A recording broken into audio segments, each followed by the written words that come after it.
Good evening, and welcome to the Oaks Class of 2010 commencement ceremony.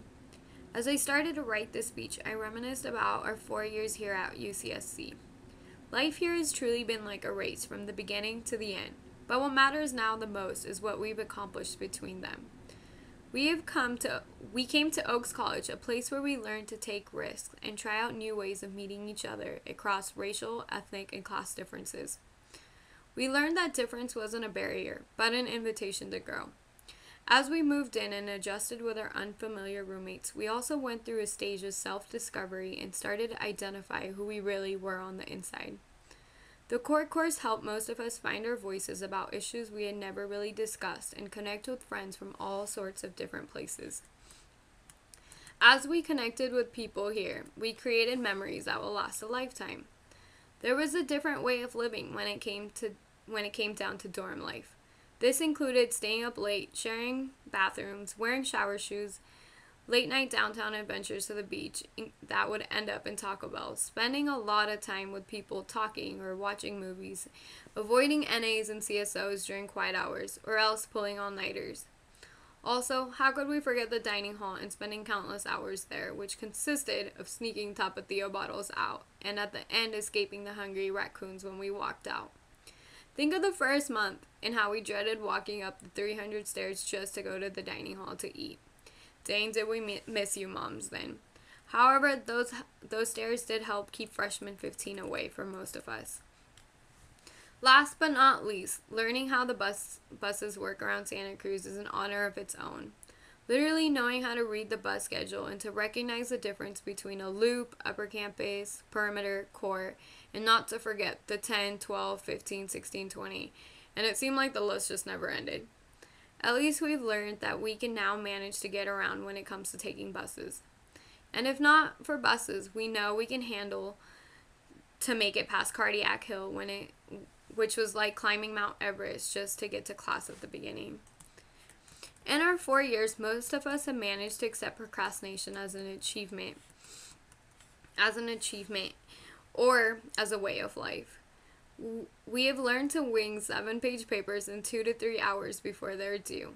And for most, but not for all, we have learned that failing a class isn't the end of the world, but something that makes us normal, and that life will continue to carry on. We soon realized that in Santa Cruz, the first rain always calls for a unique occasion. Porter Run, or some call the Naked Run. We can proudly say that we've witnessed such an event.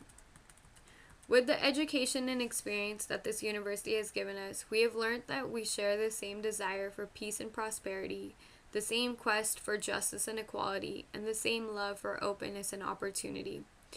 Last year, we saw every color and every nationality unite to celebrate the historic election of our first African American president, Barack Obama. That night, I heard cheers and saw tears. We saw excitement and the movement of service for the less unfortunate. Remember that he said, "Heal this nation, and yes, we can repair this world." As we continued to grow throughout these years, we struggled throughout some of the darkest storms. Moving into apartments, choosing our housemates, and what seemed to be the toughest was declaring our majors. Some found jobs while others concentrated on school. In that perspective, I applied to be a neighborhood assistant, which seemed to be a little different than most students, as I worked with incoming freshmen for 2 years. I saw what it was really like to arrive as first years and watch the constant development of these residents turn into mature young adults. I noticed that drama didn't necessarily go away just because we became college students. I saw that picking housemates was one of the hardest decisions, as personalities had to be either alike or opposite enough to attract. I found out that freshmen that would throw up in dorm bathrooms eventually have become beer pong champions. I saw that we would break rules just to establish our own. However, the one thing that really stuck out to me was how gullible we all were when we first stepped foot on this campus. It was so easy to intimidate us or push most of us over. As we step into the real world, I would like to say, class of 2010, stay strong. Go confidently in the direction of your dreams. Live the life you have imagined. It takes courage to grow up and become who we really are. We have learned to use our knowledge, power, talent, and passion to engage in our communities, workplace, and home to make a difference. My mother once told me there are two paths in life during everything, one right and one wrong. The wrong one in the beginning will be easy and it will always tend to pull us towards it. The right path will be difficult with many troubles and obstacles. If you pick the wrong path, it might bring us a lot of success and happiness in the beginning, but in the end, you will lose. And if you pick the right path, maybe in the beginning you will face many troubles and in every step of the way deal with obstacles, but in the end you will succeed.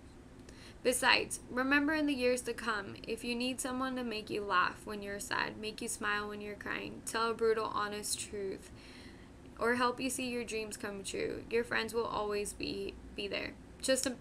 Maybe just a Facebook message away. As we leave to build our success in the world, we feel proud, excited, and maybe a little scared. But thanks to the faith and patience of our wonderful professors, family, and friends, we did it. Tonight's our night to celebrate. Congratulations and good luck, class of 2010.